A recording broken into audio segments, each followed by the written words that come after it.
With the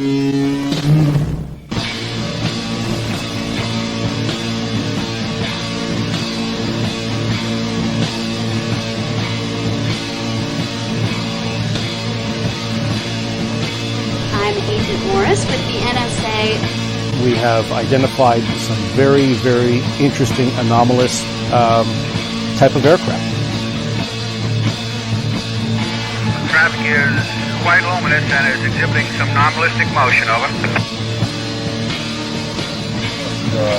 Move very rapidly at any speed or rather any direction it wanted to go. Flag could change and go to the right or the left or go crossways without hesitating a bit. What do you think it was?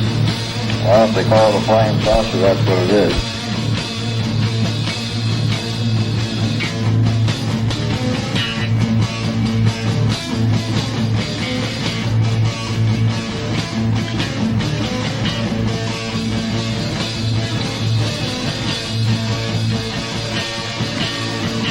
EWA 517, do you want to report a UFO? Over. Negative. We don't want to report. Look, it wasn't my worst Wednesday night.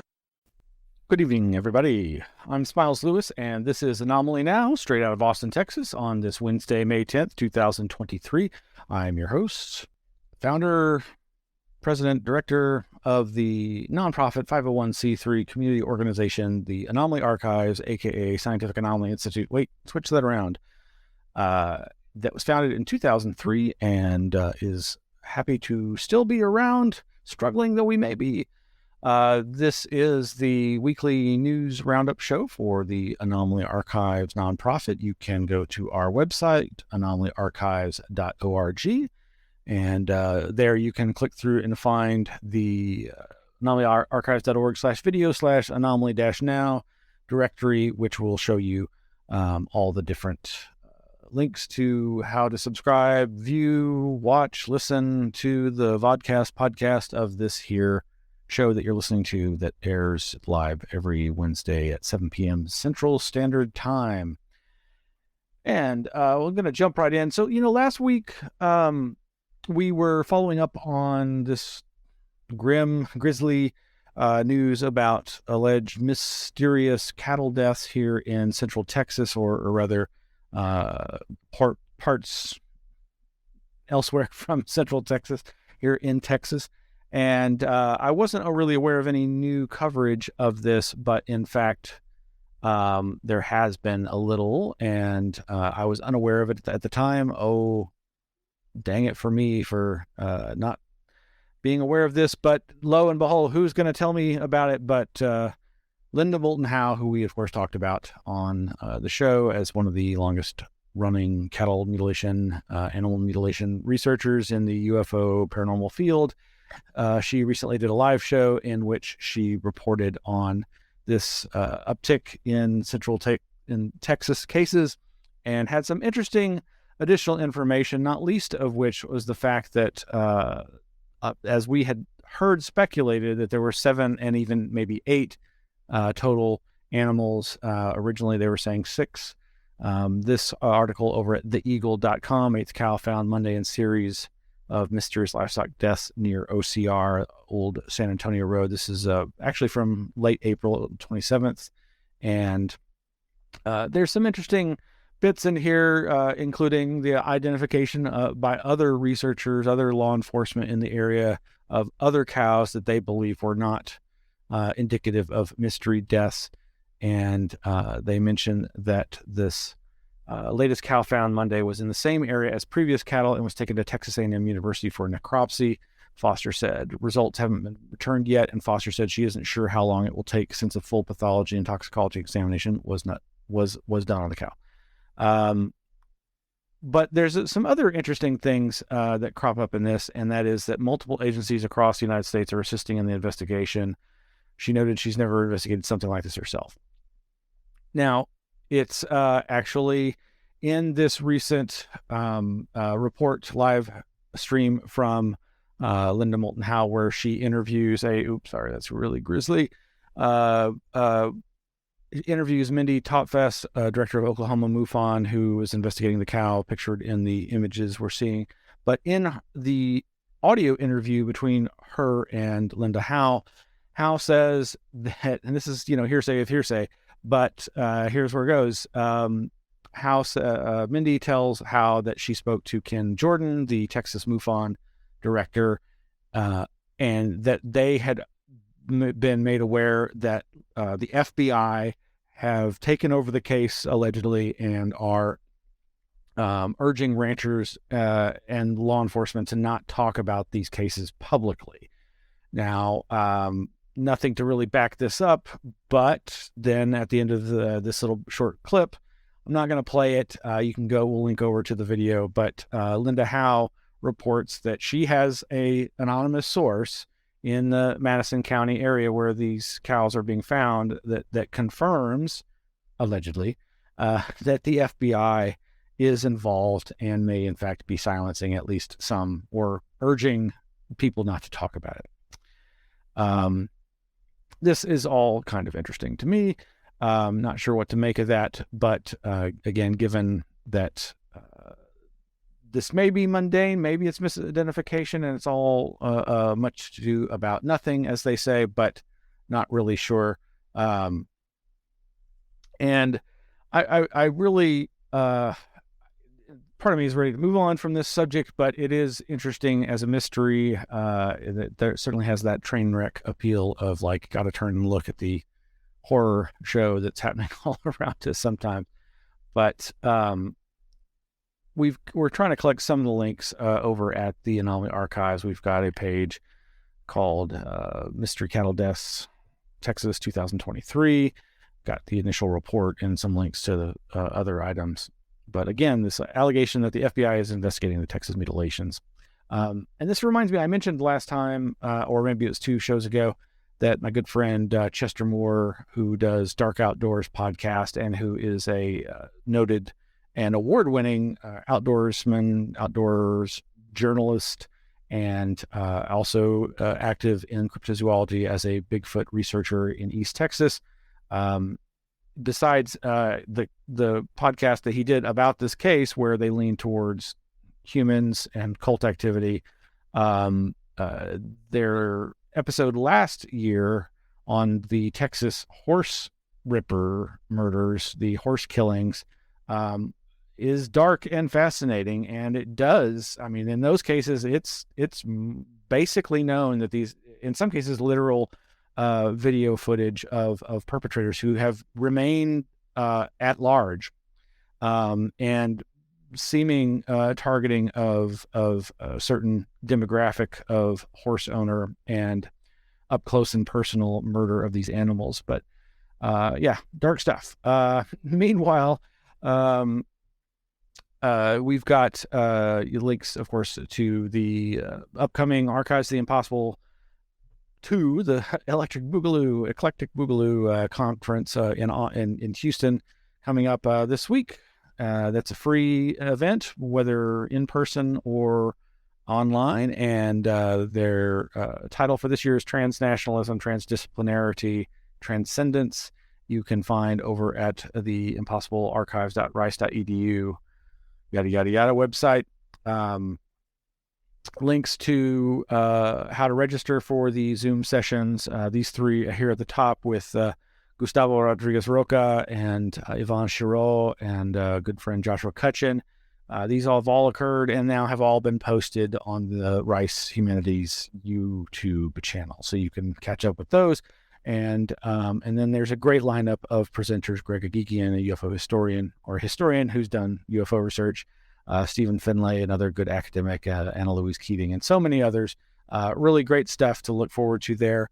And again, it's all free, live and in person, or via Zoom webinar. I will unfortunately not be there in person this year, but am very much looking forward to watching the show remotely.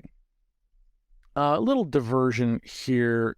I do have a personal website, smileslewis.com. Oh, I didn't mean to do that. Okay, hold on. But you can go to smileslewis.com, and I don't blog lengthy or much, mostly just little anecdotes from my life and interests. But, and, not too long ago, had posted this about when I'd seen a photo that was circulating showing the famous Daniel Johnston mural had apparently been saved. That was the good news, but literally you can see it there. It's the only thing saved from the building that had a long time ago been known as Sound Exchange. This was a very famous record store that I frequented in my teenage years, high school and just out of high school.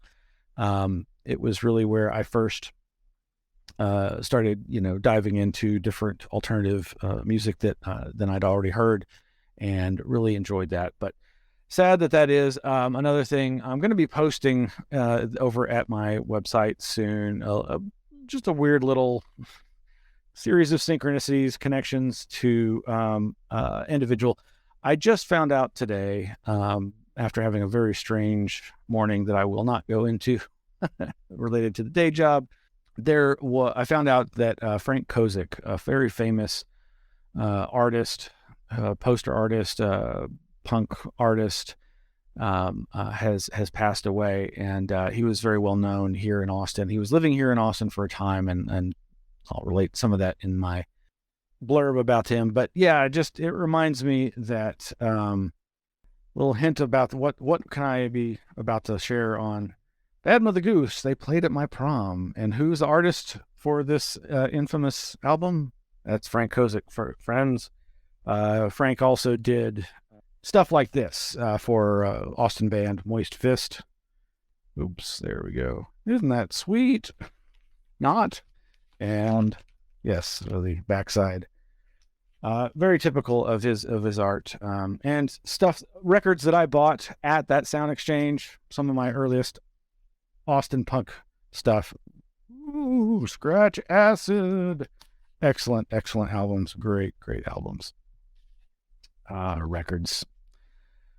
I have a very small record collection. Okay. Anywho, farewell, Godspeed, Frank Kozik. We barely knew ye. So what else we got here this Wednesday? Yeah, there was something else I was going to mention. So, folks have probably heard me mention on this show before and in lectures, Ray Stanford, a very famous fellow who was a UFO researcher, a trance channeler here in Austin, Texas, back in the day, before my time. But I was lucky enough to meet him and spend a whole day with him at his house outside of Austin. This was over 20 years ago, and it was fascinating. And he is legendary for claiming to have had more taken more photographs of UFOs and having had a number of UFO encounters throughout his life. And he's a wild character. Well, Jeffrey Mishlove, the psychologist that does the very famous New Thinking Aloud. Thinking Aloud, the new show is New Thinking Aloud. You can find his YouTube channel, but we'll post links to this playlist and these 5 and maybe more coming, not sure. But basically, about 3 months ago, Jeff started posting video interviews that he had done last year with Ray. Ray Stanford is the twin of Ray and Rex Stanford. Rex Stanford was a notable parapsychologist, and both these men did pretty amazing things in their own right. There's a lot of criticism out there and a lot of skepticism out there related to Ray, and of course of parapsychology in general, and of course UFOs in general. But there's some great videos here. They're each, 3 of them are over an hour long, and the first and last one are each about 40 or 50 minutes. So great stuff to dive into. Ray is now, I believe, 84 years old or thereabouts, and he's showing his age, and he does refer to some memory troubles a few times during these series of interviews, but it more or less correlates with what I've already heard from him personally years ago, like I say, over 20 years ago, and over the years from other people, because he is a very big networker and has met a lot of interesting people over the years. I have not made it through this entire series of 5 videos, but I'm going from the beginning to the end, and I'm really enjoying it, even as I feel a little sad that that it's taken him so long to open up. That's one of the criticisms that folks have had, is like, you claim to have all this evidence. Why won't you show it publicly or be more open and public about it? A lot of people have claimed, Christopher O'Brien, in fact, is one acolyte, supporter, dear friend of Ray's, who has seen a lot of this evidence. But so more than any other venue I've ever seen, these videos do show Jeff has worked in photographs and materials relevant to the stories being told, the different encounters and so forth. At my recent UFO talk at Texas UFO conference in Jefferson, Texas last year, there was a whole section there where I was talking about the significance of Ray Stanford. Again, whether or not you consider him a boaster, a charlatan, a hoaxer, he's a fascinating character. He's been very he's put forth a lot of information, and it's been contentiously received. But he, in these videos with Jeffrey Mishlove, he talks again about one of his earliest sightings. He grew up in Corpus Christi, back down on South Padre in May of 1956. Or in the 50s, he had this multi-witness UFO sighting on the coast there, and got affidavits from law enforcement that came to inquire, what are you kids doing here on the beach late one night? And then he's relates also other cases where he has had instrumented encounters, or at least photographic evidence that he's obtained. Of course, one of the things he's most known for is his PSI, Project Starlight International, here in Austin, Texas, out near the lake. There was a piece of property that was either donated or he was allowed to use for his instrumented research. You can see in this photograph, there's telescope, lasers, rangefinders, radar, all kinds of things they had access to through some nice, generous funders. And we've talked about this before. It's a very interesting setup.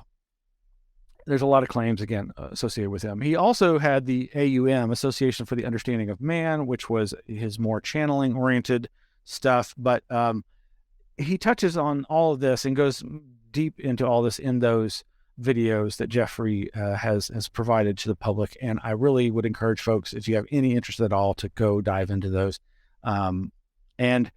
Of course, one of the unknowns in the Project Blue Book cases is his sighting of a blue-white cigar-shaped UFO above the Mansfield Dam outside Austin back on June 24th. Oh, legendary birth of the modern era, not in 1947, but 1967. So the 20-year anniversary.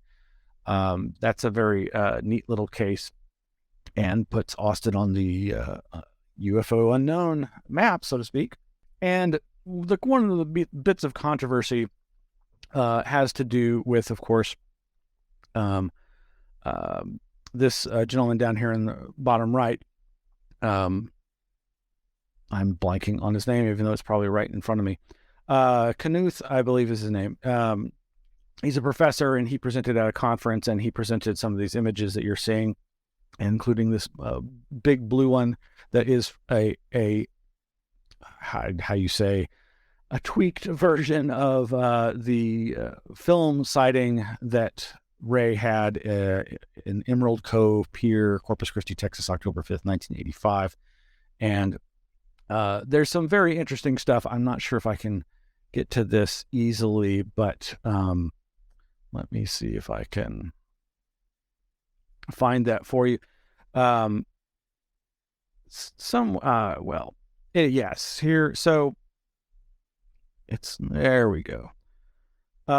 This is the kind of analysis that Ray has been very fond of doing. And for folks listening to this and not having access to the video, You can go and you can see these images in the video that's, I think, the third in the series of 5, analyzing UFO photographs with Ray Stanford.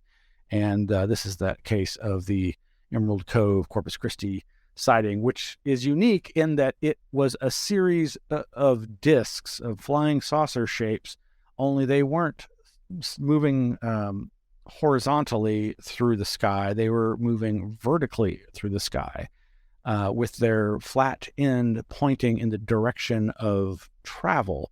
And in this series of 4 frames that have been tweaked, as I say, you get a sense you start to see this beam coming out from the underside of this quote unquote craft, and this peeling off of forces or force fields. And Ray has an amazing story that seems to be backed up, and in the other slide I was showing, in this slide down here on the left, is Christian Lambright giving a lecture about his book X Descending, which is partly about the fact that it seems that a famous American physicist, scientist had met with Ray Stanford for an extended period of time, and was very excited by what he saw in that film, and that this has gone on to inspire his creation of a new system of going faster through the atmosphere.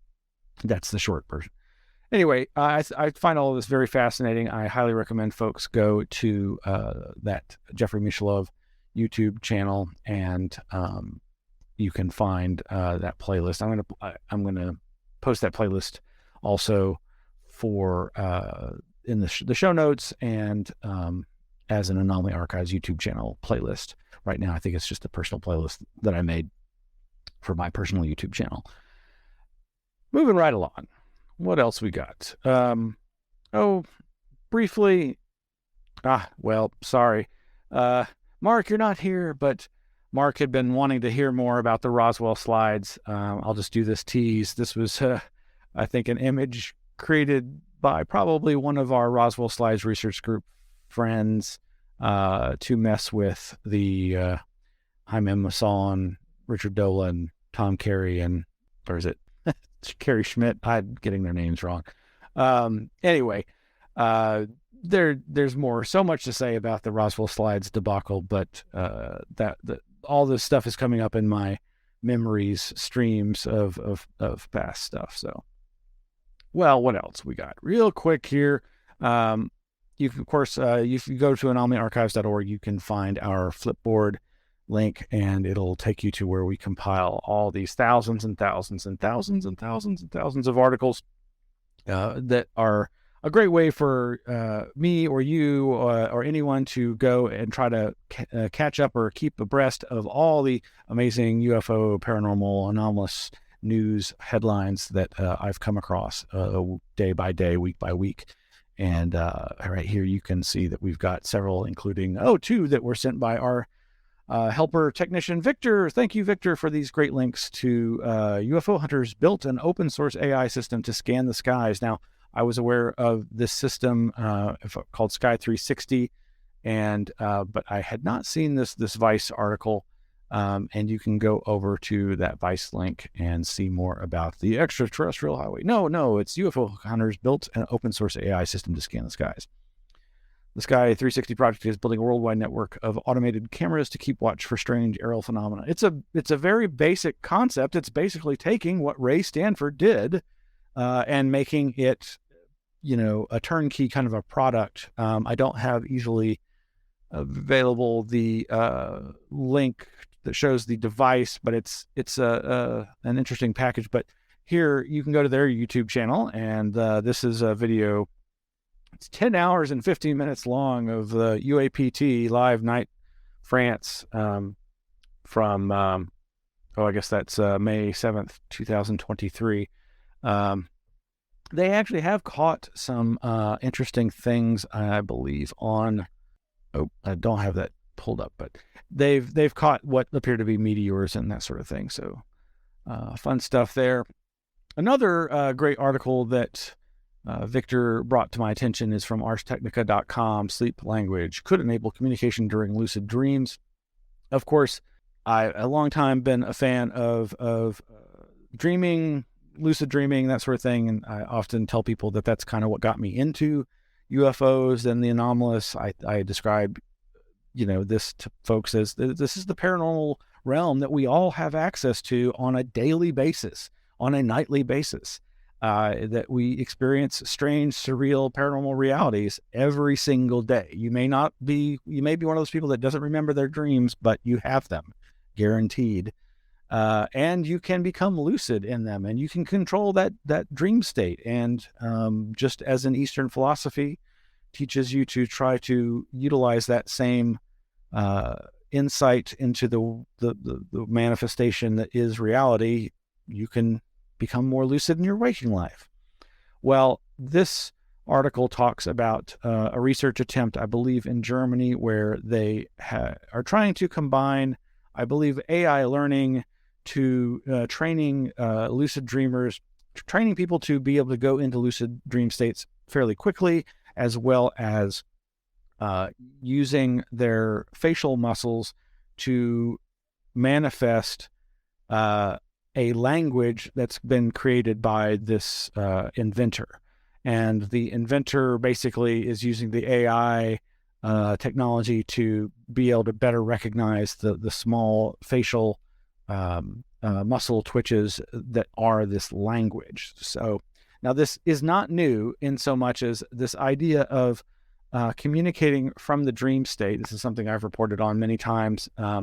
Oneironaut Alan Worsley was was the first to, as far as we know, scientifically document this effect of communicating from the dream state. Over at Wikipedia, under their lucid dream article, it mentions that in 1975, Dr.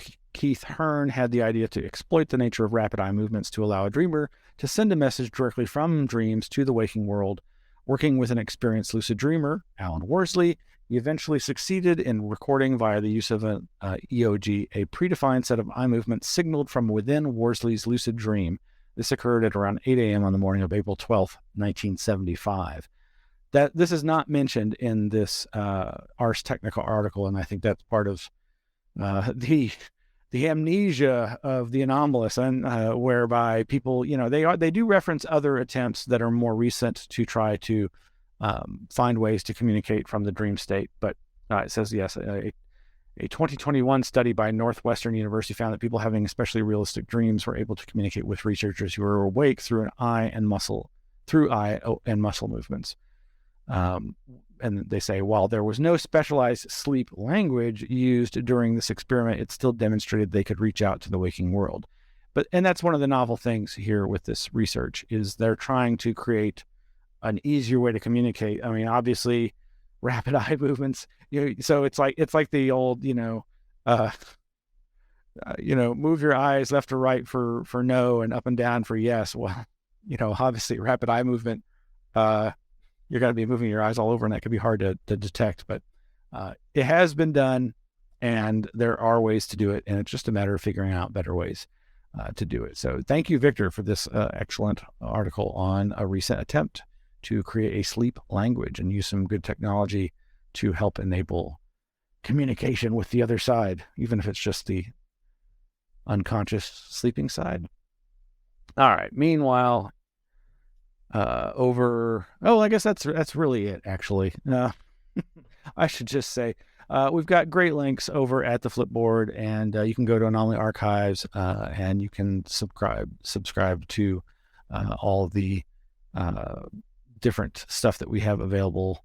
Our semi-weekly email newsletter, you can find links to this podcast, and lots of links to past content, and of course at our YouTube channel we've got tons of other content there. So I guess that's going to do it for this roundup. That was pretty fast and furious, but thank you for joining us. And if you are listening, watching, hit that like, subscribe button, hit the bell. You'll get notified of upcoming shows, that sort of thing, and when we go live. And I guess that's it. Good night.